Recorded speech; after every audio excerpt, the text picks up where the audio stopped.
ابھی ہمارے چینل کو سبسکرائب کریں اور بیل آئیکن کی گھنٹی کو دبائیں تاکہ آنے والی ویڈیو آپ کو بر وقت ملتی رہے۔ اب ایک بہت بڑا یونیورسل ٹروتھ آ رہا ہے۔ سورہ النساء کی آیت نمبر 78 میں، اینما تکونو،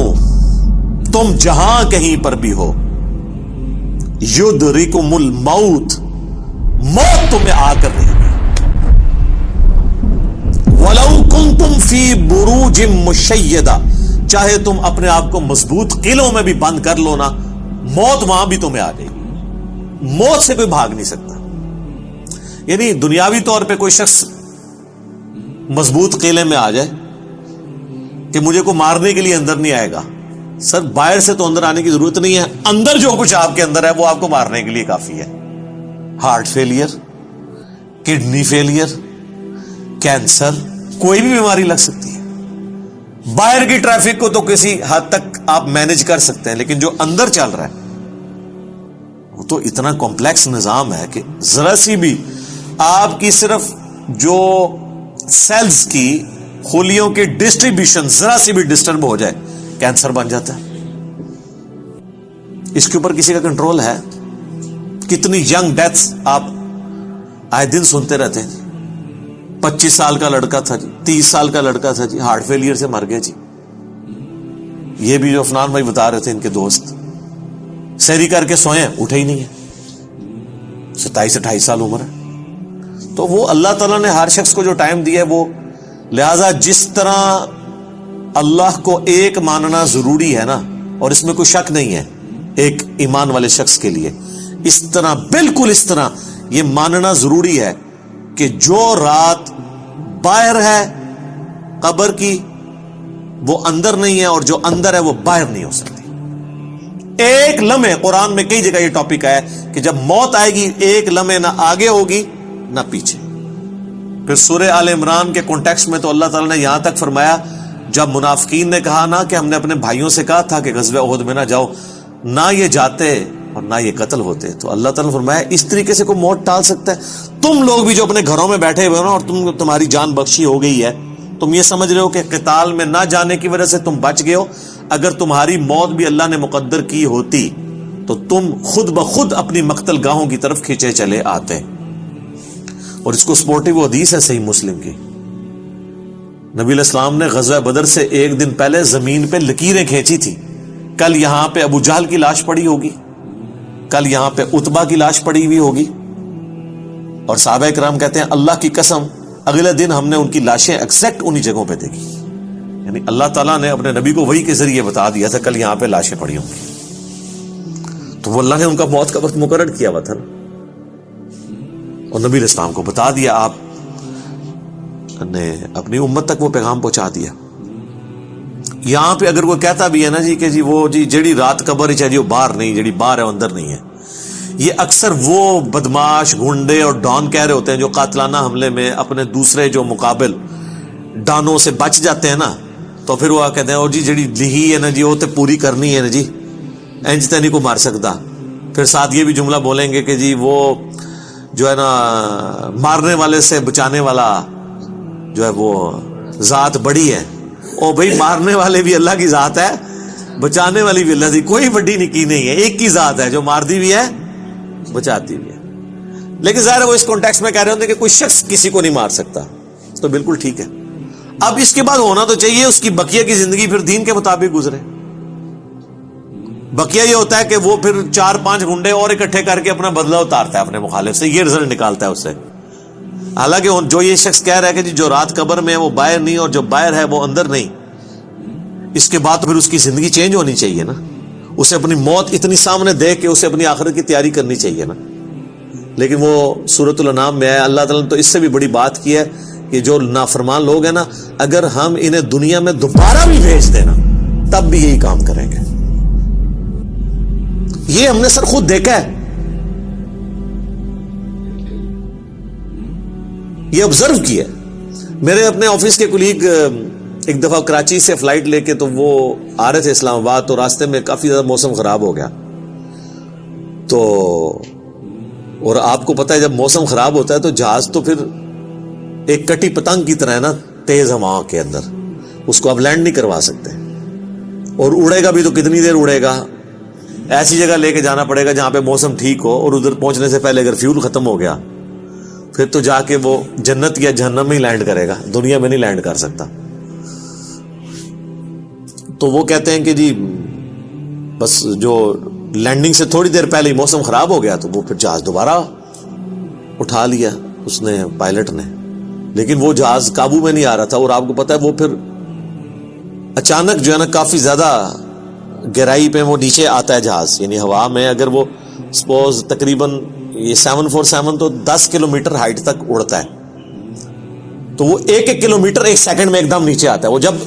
ایک دم نیچے آتا ہے نا تو وہ ظاہر ہے کہ اگر آپ نے سیٹ بیلٹ نہیں باندھی تو آپ جا کے تو جہاز کی چھت سے جا کے لگیں گے، تو وہ بیلٹ پہلے بندھوا لیتے ہیں، اور پھر وہ اتنی زور سے کانپتا ہے۔ یہ تو میں نے خود بھی چائنا کی فلائٹ میں ایئر پاکٹس آتی ہیں پاکستان سے چائنا جاتے ہوئے، اتنی زور سے کانپتا ہے وہ جہاز کہ لگتا ہے کہ وہ یہ ابھی ٹوٹ جائے گا، ٹکڑے ٹکڑے ہو جائے گا، کیونکہ وہ ویسے تو انہوں نے ظاہر ہے وہ ہمارے علماء کرام نے تو نہیں بنایا ہوا کہ نہ خالص ہو، وہ یعنی بڑا صحیح ڈیزائن کیا ہوتا ہے انجینئرز نے، اور اس کے اندر پوری ایک شاک ابزارو کرنے کی صلاحیت ہوتی ہے، وہ ہلتا بھی رہنا، وہ ٹوٹتا نہیں ہے، اس میں کافی ٹرسز لگا کے لچک موجود ہوتی ہے۔ بہرحال پھر بھی جو بندہ اندر بیٹھا ہوا ہے اس کو تو یہ سارے لوگ تو سائنسدان تو نہیں بیٹھے ہوتے، اور لگتا ہے کہ جناب ابھی جان گئی کہ، تو وہ جناب وہ کہتے ہیں کہ جی یعنی اس طرح لوگ کلمے پڑھ رہے تھے، اور جناب چیخو پکار استغفر اللہ، جیسے کہ ابھی اگر اللہ نے ان کو دوبارہ بھی دنیا میں بھیج دیا، کیونکہ اب تو ان کے آخری وقت ہی قریب آیا ہوا تھا نا، وہ ان تو یہ کنکلوڈ کر لیا، تو یہ اب جاتے ہی جو ہے نا ادھر سے مطلب سیدھا گھر نہیں جائیں گے، یہ مسجد میں جا کے پہلے وہ سنت والے 2 نفل پڑھیں گے جو سفر سے واپسی میں پڑھے جاتے ہیں، اور جتنی بے پردہ عورتیں اتریں گی یہ اتر کے اب جا کے پردہ، یعنی وہ بلکہ یہ جہاز میں بیٹھی ہوں گی اور موبائل پہ کہیں گی کہ جی برقع جو ہے خرید کے لے کے آؤ، ادو تک میں لینا ہی نہیں جہاز تو جدو تک کہ منو کو برقع نہیں دے گا، ٹھیک ہے نا جی۔ اور جو ہے نا وہ نماز کا ٹائم ہوا ہے تو وہ جہاز میں پہلے نماز پڑھیں گے تب نیچے اتریں گے، لیکن ایسا کوئی نہیں ہوتا، اس ٹائم چیخیں ہوتی ہیں اور لگتا ہے کہ جناب گئے کہ گئے۔ تو وہ کہتے ہیں خیر وہ سٹیبل ہوا، وہ سیالکوٹ لے گئے اس جہاز کو، تو وہ جب اتارا تو جناب اب لوگ چیخو پکار کر رہے ہیں جی ہمیں جہاز سے باہر نکالیں، لیکن جہاز کا تو اصول ہے، وہ کہتے ہیں نہیں جی جدھر کی سواری ہے وہی اتاریں گے، تھوڑی دیر ریسٹ کریں گے، جب موسم ٹھیک ہو تو دوبارہ اڑیں گے۔ اب جو موت سامنے دیکھ کے ایک مرتبہ لینڈ کیا ہو، وہ کہتا ہے جی جناب تو وہ بتا رہے تھے کہ جہاز میں جناب انہوں نے منتیں کی، اب لاہور کی سواریاں تھیں جو وہ بھی کہہ رہی ہے کہ جی آپ ہمیں یہاں پہ ہی اتار دیں،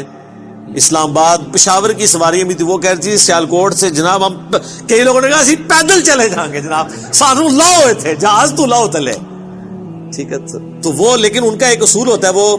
انہوں نے یہ چیک کیا کہ بھی جو سیالکوٹ کے یا قریبی علاقوں ان کو تو جہاز دے دی، لیکن دور والوں کو کہا نہیں جناب آپ کو چھوڑ کے، وہ کہتے ہیں جناب مہربانی کرو سانو چھوڑ کے نہ ہو۔ تو اس طرح موت کا یعنی روب طاری ہوا ہوتا ہے۔ تو یہ یعنی بات کرنا آسان ہے، جب موت سامنے آتی ہے نا بڑے بڑے لوگ، اور یہ سورۃ النام میں جو اللہ تعالیٰ نے فرمایا نا کہ ہم انہیں دنیا میں دوبارہ بھیج دیں یہی کام کریں گے، تو یہ کرنا شروع ہو جاتے ہیں نا۔ میں خود اسلام آباد میں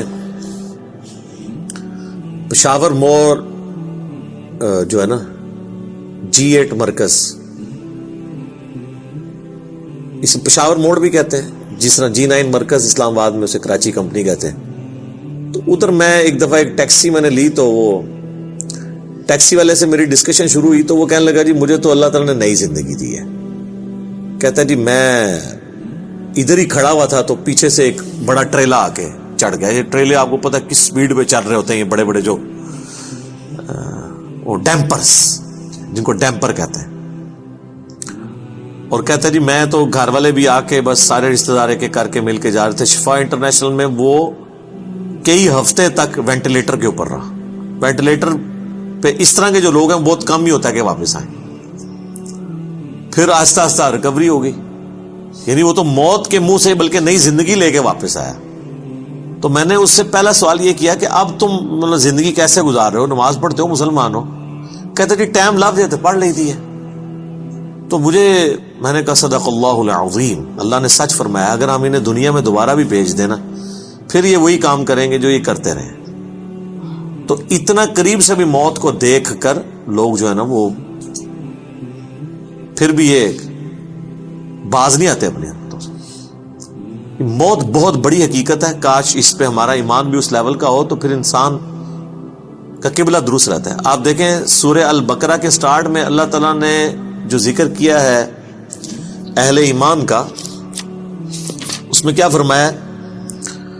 والذین یؤمنون بما انزل الیک, وہ ایمان لاتے ہیں جو اے نبی تمہاری طرف نازل ہوا, وما انزل من قبلک, اور جو نازل ہوا تم سے پہلے,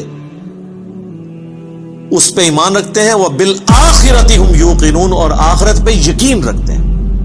آخرت کے لیے ایمان کا لفظ بھی کافی نہیں, اللہ نے سمجھا یقین, کیونکہ قبلہ تبھی درست ہوتا ہے جب انسان کو یہ پتا ہو کہ میں نے مر کے کسی کے حضور اکاؤنٹیبل ہونا ہے, جواب دہ ہونا ہے. آج یہ جتنے لوگ کہتے ہیں نا جی جو قبر سے باہر رات ہے وہ اندر نہیں, جو اندر ہے وہ باہر نہیں ہے, یہ صرف ان کی منہ شگافی ہیں. واقعی اگر ان کا یقین ہو تو آرام خوریاں کر رہے ہو, لوگوں کا مال لاحق طریقے سے ہڑپ کر رہے ہو, اللہ تعالیٰ کے حقوق کو پامال کر رہے ہو, ماں باپ کے ساتھ بے سلوکی والا معاملہ کر رہے ہو, بیوی بچوں پہ ظلم کر رہے ہو, بہن بھائیوں کی جائیداد دبا رہے ہو, معاشرے کے لیے ناسور بنے ہوئے ہو, ایسے لوگ نہیں, پھر تو ان کو بالکل سیدھا ہو جانا چاہیے. تو بات کہاں سے شروع ہوئی تھی کہ اللہ تعالیٰ فرما رہا ہے کہ تم اپنے آپ کو مضبوط قلعوں میں بھی بند کر لو نا,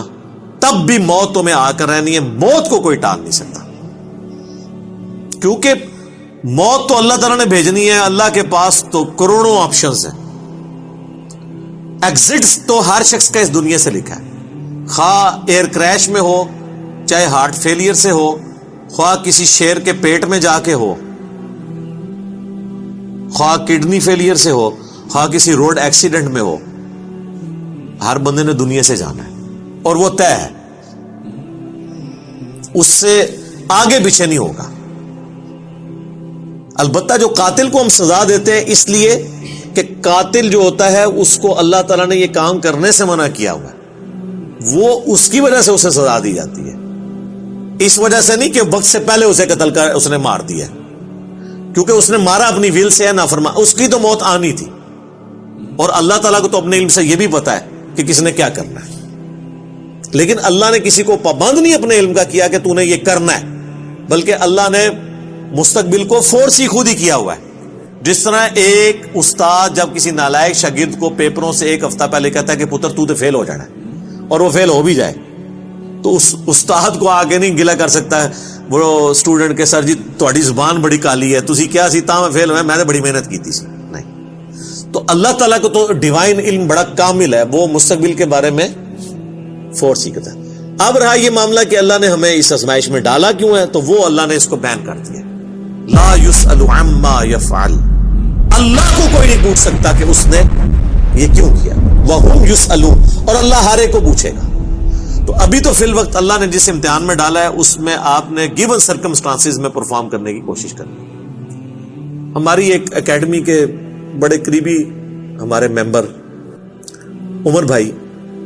فوت ہو گئے, آلموسٹ 37 ایئرس کی ایج میں, اللہ تعالیٰ ان کی مغفرت کرے. اور ماشاءاللہ انہوں نے اپنی ینگ ایج کے اندر اپنے عقیدہ توحید کی اصلاح کی, اپنے گھر والوں تک اصلاح پہنچائی, اپنے والدین تک پہنچائی. خوش قسمت ہوتے ہیں وہ لوگ جو جوانی میں خود بھی توبہ کرتے ہیں اور اپنے بوڑھے بوڑھے 70-80 سال کے ماں باپ جو روایتی دین کو, قبر پرستی کے دین کو لے کے چل رہے ہوں, بزرگ بابوں کے دین کو, ان کو بھی وہ اپنے ساتھ اس رائے حق پہ لانے میں کامیاب ہو جائیں, یہ نصیب والوں کا حصہ. تو ان میں سے ایک ہمارے وہ عمر بھائی بھی تھے. ان کا جنازہ بھی آپ کو پتہ ہے میں نے پڑھایا تھا, جیلم کی تاریخ میں چند بڑے جنازوں میں سے تھا, وہ ہزاروں لوگ اس میں شریک تھے.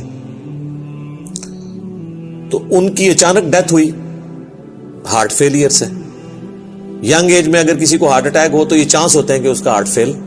ہو جائے گا, کیونکہ ہارٹ ریئیکٹ کرتا ہے. بوڑھا بندہ پھر بھی سروائیو کر جاتا ہے. تو مجھے صحیح طرح یاد ہے کہ وہ ان کا ہارٹ فیل ہونے سے کچھ عرصہ پہلے کی بات ہے, 2017 میں جب میرے پہ پہلی دفعہ مرڈر اٹیمپٹ ہوئی 28 اکتوبر کو,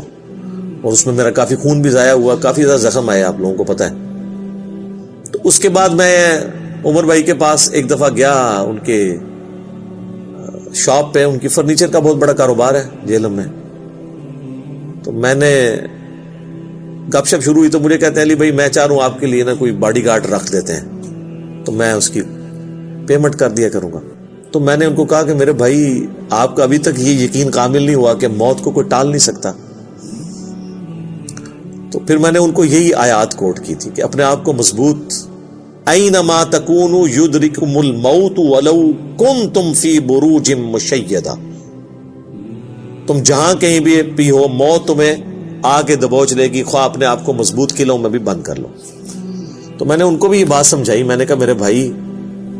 باہر کی ٹریفک کو تو آپ کنٹرول کر سکتے ہیں، کسی حملہ آور کو تو آپ روک سکتے ہیں، اندر جو اتنی کمپلیکس ٹریفک ہے، روزانہ میرا دل 1,00,000 دفعہ دھڑک کر 10,000 لیٹر خون پمپ کرتا ہے میری نسوں میں، اس ٹریفک کو کون کنٹرول کر سکتا ہے؟ 25 دفعہ ڈریسز کرتے ہیں روزانہ میرے گردے، یہ کام کرنا چھوڑ دیں، اس کو کون کنٹرول کر سکتا ہے؟ 23,000 دفعہ آلموسٹ پھیپڑے سانس اندر کرتے ہیں، اتنی دفعہ باہر کرتے ہیں. اب تو یہ کورونا کی وجہ سے لوگوں کو پوچھے نظر ان کو سانس لینا کتنا مشکل ہو رہا ہے، ریکوری ہوتے بھی کئی مہینے لگتے ہیں. یہ سانس ہمیں خود لینا پڑ جائے نا یاد کر کے، ایک دن نہیں آپ سانس لے سکتے.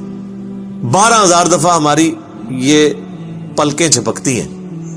اور یہ اگر آپ کو روزانہ یوں کرنی پڑ جائے تو بس پھر آپ کوئی اور کام نہیں کریں گے، یہی کرتے رہیں گے. تو یہ سب کچھ میری مرضی کے بغیر اللہ تعالیٰ یہ سارے معاملات کو لے کے چل رہا ہوتا ہے. تو ہم باہر کی ٹریفک کو تو شاید مینج کر لیں کسی حد تک، وہ بھی کنفرم نہیں ہوتا. کئی بار روڈ ایکسیڈنٹ میں آپ دیکھتے ہیں لوگ اپنی